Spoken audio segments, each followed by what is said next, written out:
Welcome to another video. If you're watching this one, well, maybe you haven't seen the last video, but I talk about this product called Gripliner that gives you insane grip inside of your shoe, which I highly recommend. I think a lot of people are missing out on really like maximizing their footwork essentially because their foot always slides inside the shoe more than most people are aware of because they wear slippery socks and there's nothing inside the shoe to really help prevent your shoe from slipping except maybe fitting a little too tightly, but that's not really the way to go either.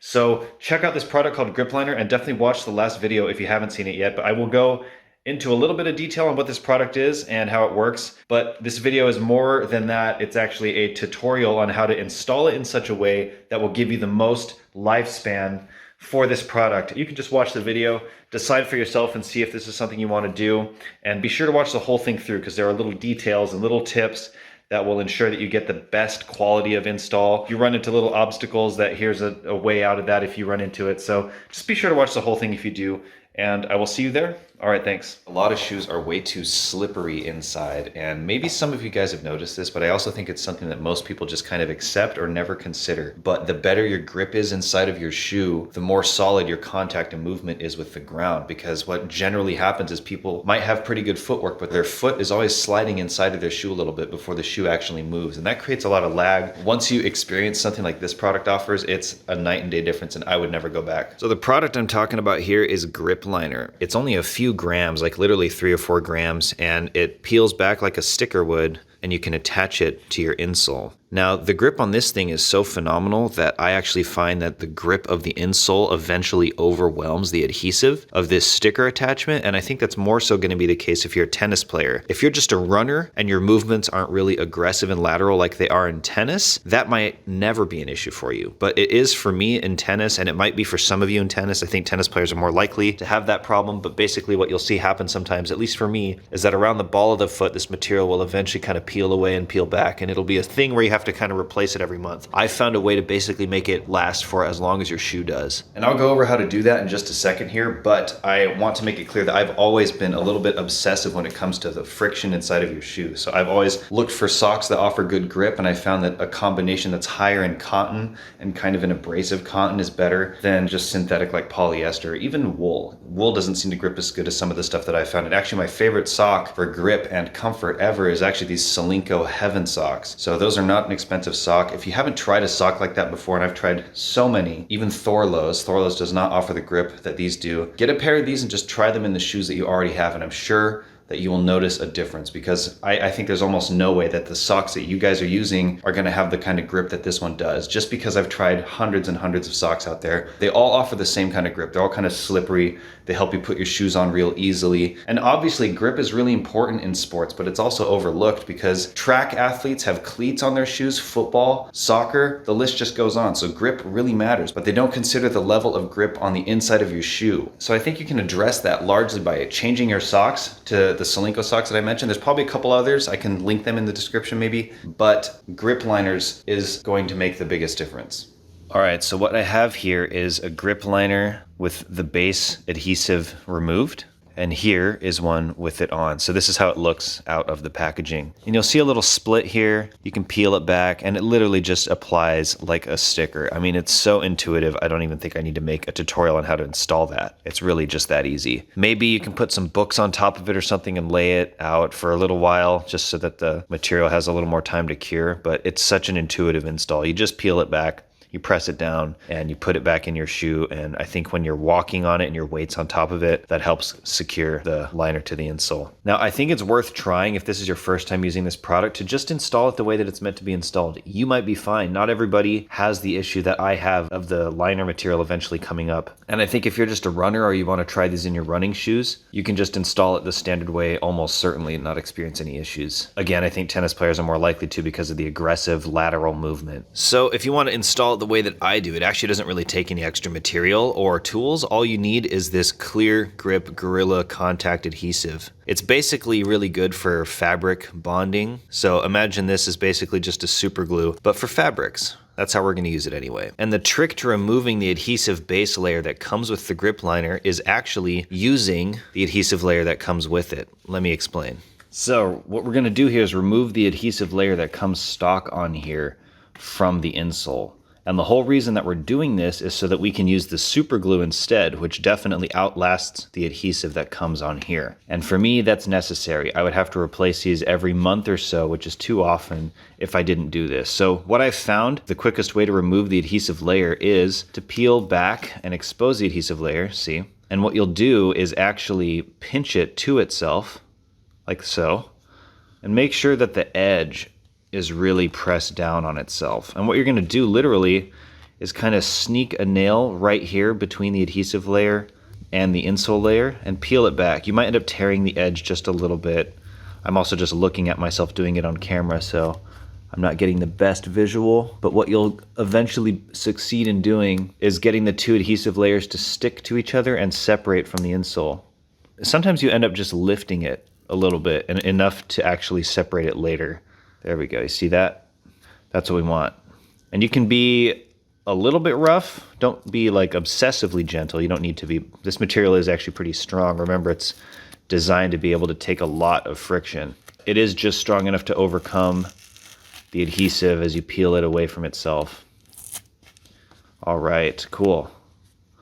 Once you get down to that edge, it can be a little bit hard to continue peeling, so you can peel this back and then use that edge to keep peeling.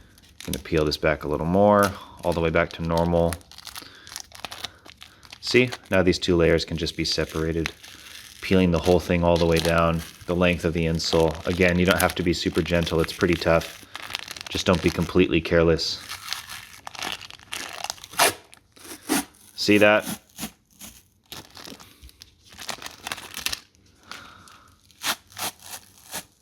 There you go.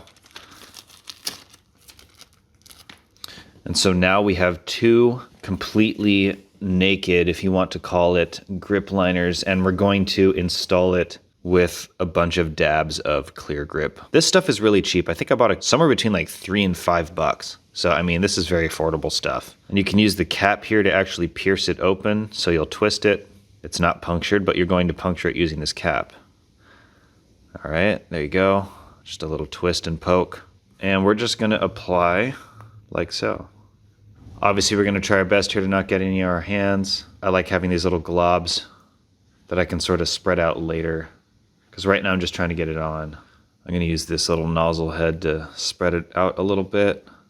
Just try to get good distribution. You don't need to get it perfectly spread out. And I think it's better if you have a bunch of raised little drops like I do, because that can actually flatten out, as opposed to flattening it out ahead of time, and then you don't have any room to like press it into the fabric or press it into the insole. So you want to leave a little bit raised. There you go. So that's pretty good, but you want to make sure that you get some of the edges. You don't have to get them all, but get the ones where you think your toes or maybe the most stress is going to be, and you can spread that out once you actually press this thing down. And so far we've used maybe a third of this little tube here. So yeah, I'll definitely get the edges of the heel here, and I'll push that out. And honestly, this is good enough. Good measure to put the cap back on just so that this seal doesn't dry up. And then the next thing we'll do is put it down. So carefully grab a side without glue all over it. There we go.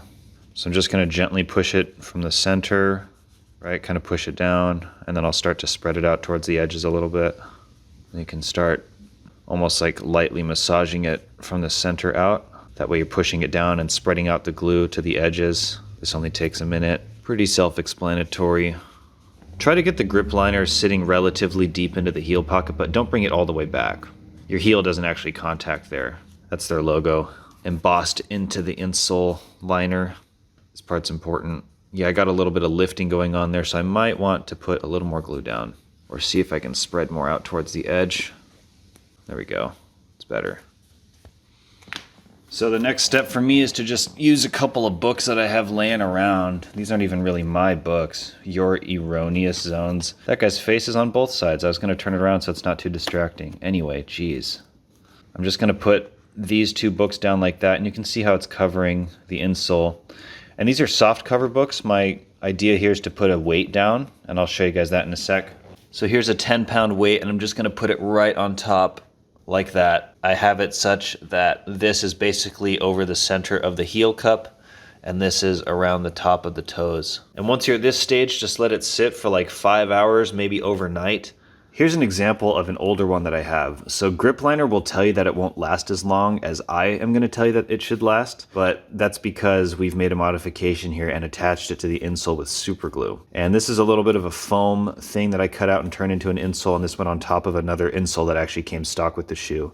And it was a head revolt shoe, which is a ventilated shoe. That's why there's this cutout here. And this was just the top layer, but I wanted to show you guys how long this lasted for me. So this is actually after about 6 months of use. And this grip material still functions, but you can tell that some of this has worn away around the edges, and this part has basically completely disappeared. But this is, again, after 6 months of very heavy use, playing almost every single day for at least an hour and a half, more likely 2 to 2.5 hours, sometimes 4, 5 even. So this liner has seen some things, and it has survived long enough to still be useful and functional. But I just wanted to show you guys this so you have an idea of how much life you can get out of it if you guys follow the steps that I made in this video. Lastly, the reason that there's a blue one and a green one is that the green one is somewhat of a medium grip, which is still a huge step up, I promise, from whatever you've experienced in your stock sole.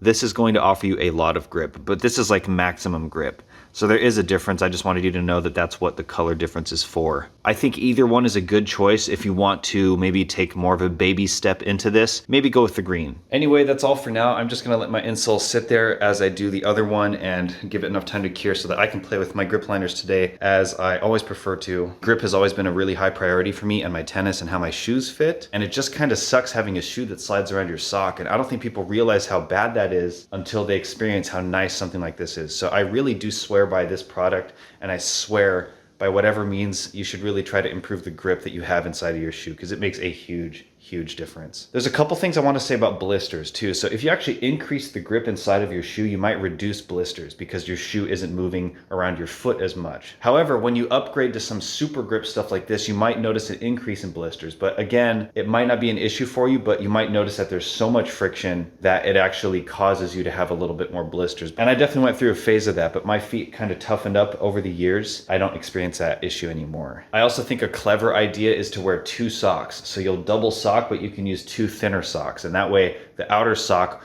will take most of the friction and the inner sock will protect you from the friction of the outer sock. So you can do that to reduce blisters as well. And the thing is about installing grip liners like this is the whole sock thing I was telling you about, it kind of makes the sock issue a little bit irrelevant.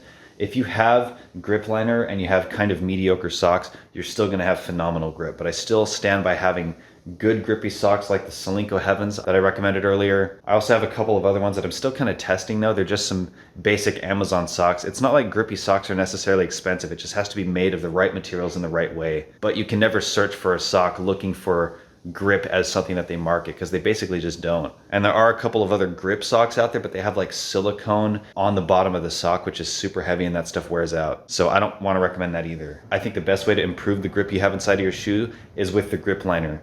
And if you want to maximize the lifespan, especially as a tennis player, you want to follow the steps that I laid out for you in this video. So that's all for now. Shout out to Gripliner for making the only product like this that I know of, and I've been looking for a while. So really cool product. Great team of people that work there. I really appreciate you guys, Gripliner. And I think all of you guys would do well to upgrade the grip in your game. So go ahead and grab yourself a pair. You can let them know that Time for Tennis sent you. And this stuff is very affordable. So you guys are not going to be breaking the bank to buy these things. Check them out at gripliner.com. You can also message them on Instagram. I'll leave a link to all that stuff in the description. And that will be all for now. I'm gonna go do my other insole. So I will see you later.